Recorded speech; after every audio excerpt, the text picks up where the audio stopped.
बक्सी बांध अभी निर्माण नहीं नजर आया। हाँ, मैंने आज निर्देश दिया है, अभी मैंने मिनट्स में मैंने नोट किया, तो बोलना चाह रहा था, लेकिन बक्सी बांध बहुत जल्दी आपको बना करके दे देंगे, या आप फर्राटा मारते हुए पुल के ऊपर से सीधा गंगा मैया के दर्शन करने के लिए पहुंच जाएंगे।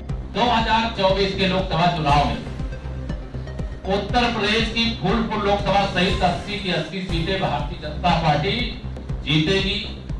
तीसरी बार माननीय नरेंद्र मोदी जी के नेतृत्व में देश में सरकार बनाएंगे। इसको लेकर के विपक्ष को भ्रम है, लेकिन जनता को भ्रम नहीं। जनता केवल चुनाव का इंतजार कर रही, जब चुनाव होंगे वो कमल के फूल की बटन दबा करके माननीय नरेंद्र मोदी जी को तीसरी बार देश का प्रधानमंत्री बनाने के लिए तैयार है। आज भारत का डंका पूरी दुनिया में G20 के माध्यम से बजा है, वो आप देख रहे हैं। आज तिरंगा हमारा चंद्रमा पर भी पहुंच गया, चंद्रयान 3 के रूप में। आदित्य L1 आप देख रहे हैं, भगवान सूर्य देव को प्रणाम करने के लिए आगे बढ़ चुका है। तो हम जिस क्षेत्र की चर्चा करेंगे उस क्षेत्र में हम आगे बढ़ रहे हैं। यहाँ पर वायुसेना का एयर शो होने वाला है 8 तारीख को। मैं उनको एडवांस में शुभकामनाएं देता हूँ, और आप सबको जानकारी है, मुझे इतना कहना है, कोई आप में से कि उनके यहाँ ईडी की छापेमारी हुई है, लेकिन गिरफ्तारी हुई है, ये मैं आपसे सुन रहा हूँ। यह स्पष्ट है कि अगर कोई भ्रष्ट है तो उसके खिलाफ जो देश की जांच करने वाली एजेंसियां वो आज़ाद रूप से जांच करती हैं, निष्पक्ष रूप से जांच करती हैं, और कोई भ्रष्टाचार का दोषी होगा, कोई गड़बड़ी करने का दोषी होगा, तो एजेंसियां पकड़ती हैं, वो पकड़ेंगी। अभी तो हम लोग प्रयागराज के विकास को पंख कैसे लगें, कैसे 2025 के कुंभ से पहले हम प्रयागराज को पूरे देश में सबसे बढ़िया सजा दें, सबसे बढ़िया संवार दें, सबसे अच्छी सड़कें बना दें, अधिक से अधिक पुल बना दें, गरीबों को अधिक से अधिक गरीब कल्याण की योजनाएं उपलब्ध करा दें, कैसे स्मार्ट सिटी को पूरे देश की स्मार्ट सिटियों में सबसे अच्छी सिटी बना दें, कैसे पूरे शहर को सबसे स्वच्छ शहर बना दें, कैसे रोजगार के अधिक से अधिक अवसर प्रयागराज में ला दें, कैसे उत्तर प्रदेश के अंदर और प्रयाग के अंदर कानून व्यवस्था को चुस्त दुरुस्त रखने का काम करें, कैसे भूमाफियाओं से जो अवैध रूप से कब्जे हैं उनको खाली करा दें, कैसे गरीब को प्रधानमंत्री आवास, मुख्यमंत्री आवास योजना का लाभ दिला दें। यह सारे विषयों को लेकर के हम प्रयास कर रहे हैं, और हमें पूरा विश्वास है कि जिस प्रकार से 7 साल लगभग प्रदेश में और 9.5 साल लगभग देश में माननीय प्रधानमंत्री मोदी जी के मार्गदर्शन में, माननीय मुख्यमंत्री जी के अगुवाई में हम लोगों ने प्रयागराज को 2014 के पहले भी देखा है, 17 के पहले भी देखा है, और आज भी देख रहे हैं।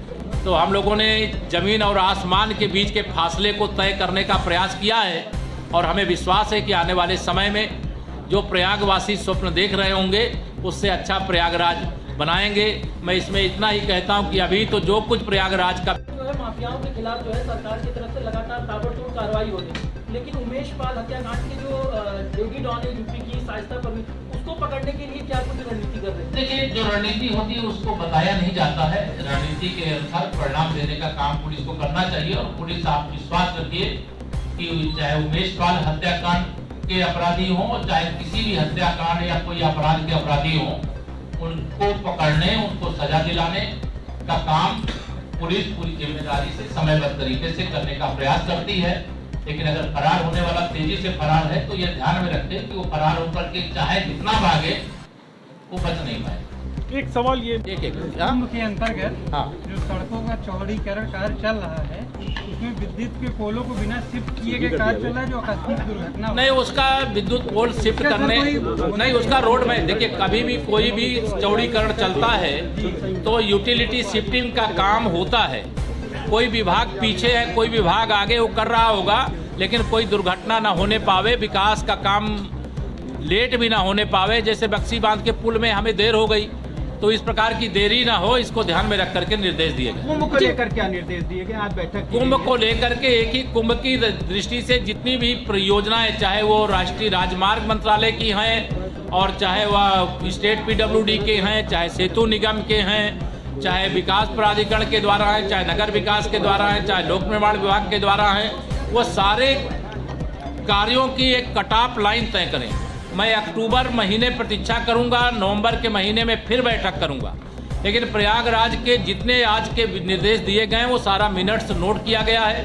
अगली बैठक में मैं एक एक बिंदु पर समीक्षा करूंगा और समीक्षा करके कोई विभाग अगर अपने कर्तव्य पालन में लापरवाह पाया जाएगा तो उसके खिलाफ कार्रवाई भी करूंगा। अच्छा, वायुसेना दिवस यहाँ पहली बार मनाया जाएगा ये प्रयागराज तो में। गौरव की बात है प्रयागराज के लिए। मैं वायुसेना दिवस प्रयागराज में मनाए जाने के लिए बधाई देता हूं और प्रयागराज के लोगों को सुविधा मिल जाएगी वहां जाएंगे, नहीं तो प्रयागराज का पूरा आकाश वायुसेना के दिवस के अवसर पर हमारे जो वायुसेना के जहाज होंगे उनसे पूरा प्रयागराज एकदम छाया रहेगा, ऐसा मैं विश्वास करता हूँ। रिंग रोड फूलपुर से प्रियंका गांधी के चुनाव लड़ने की बात है। रिंग रोड के 2 पैकेज के टेंडर की प्रक्रिया हो गई है, बाकी आगे चल रहा है। हाँ, फूलपुर से प्रियंका गांधी के चुनाव लड़ने की बात अरे है। चाहे जो लड़ ले जी, कमल खिलेगा, लड़ने वाला कोई लड़े, आप भी लड़ लो। 2024 के चुनाव को लेकर के क्या रणनीति? 2024 80 में से 80 उत्तर प्रदेश से, देश में 300 पार भाजपा की और 400 पार एनडीए की सीटें रहेंगी। तीसरी बार मोदी जी देश के प्रधानमंत्री बनेंगे।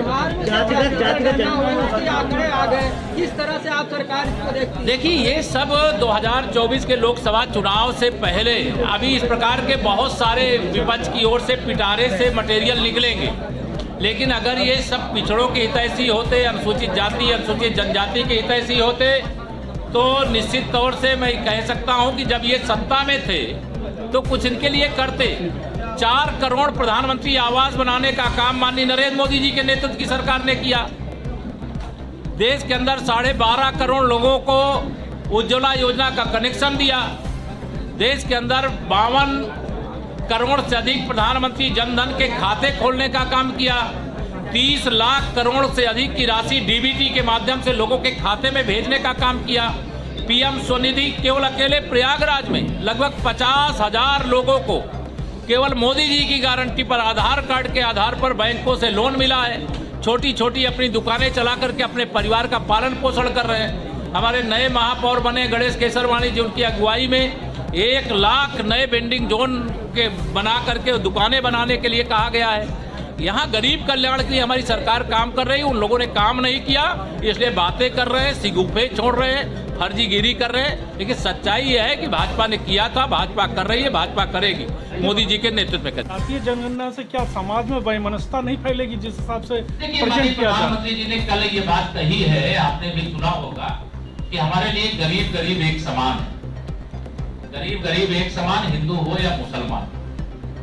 अभी जो जाति जनगणना की बात आ रही, मैं व्यक्तिगत तौर से जाति जनगणना का विरोधी नहीं हूं, मैं आपको ये बता दूं। लेकिन जो जाति जनगणना के नाम पर वोट बैंक तैयार करने के ख्वाब देख रहे हैं, मैं उनका ख्वाब मुंगेरी लाल का हसीन सपना बन करके रह जाएगा, क्योंकि उनके मन में कभी किसी गरीब के लिए, कभी पिछड़े के लिए, कभी अनुसूचित जाति के लिए, अनुसूचित जनजाति के लिए या अल्पसंख्यक वर्ग के लिए, किसी के लिए अगर कुछ मन में भाव होता तो जब सत्ता में थे तब इन लोगों ने कुछ किया नहीं। सत्ता से बेदखल होने के बाद सारा प्रयोग सत्ता में आने के लिए है और भ्रष्टाचार के आरोपों से घिरे हुए ये परिवारवादी जो राजनीतिक दल है वह केवल एक सूत्री एजेंडा चला रहे हैं। अगर 2024 में तीसरी बार माननीय नरेंद्र मोदी जी देश के प्रधानमंत्री बन जाएंगे तो उनके भ्रष्टाचार की जांच की प्रक्रिया तो लगभग पूरी हो रही है, सजा की प्रक्रिया शुरू हो जाएगी। तो सजा से बचने के लिए सारे यहाँ एकजुट होने का कानून व्यवस्था पर लगातार सवाल उठ रहे हैं। कोई जो सवाल उठा रहे हैं उनको शायद ये मालूम नहीं है कि कोई कानून को हाथ में लेने की कोशिश करेगा तो उसके दोषी को पकड़ करके उनके खिलाफ कानून सम्मत कठोर कार्रवाई की गई थी, की जा रही है, आगे की जाएगी। धन्यवाद। देखिए, जो क्या है, जो मैंने कहा जाति जनगणना करने वाले शुद्ध रूप से राजनीति कर रहे हैं। मैं जाति जनगणना का व्यक्तिगत तौर से विरोधी नहीं हूँ, मैं समर्थक हूँ। लेकिन जो आज जाति जनगणना की बात कर रहे हैं वो सत्ता में थे तो जिन जातियों की बात कर रहे हैं उन जातियों के लिए क्या किया? वो क्यों गरीब रह गए? वो क्यों अनपढ़ रह गए? वो क्यों रोजगार से विहीन रह गए? उनका जीवन स्तर क्यों नहीं सुधरा?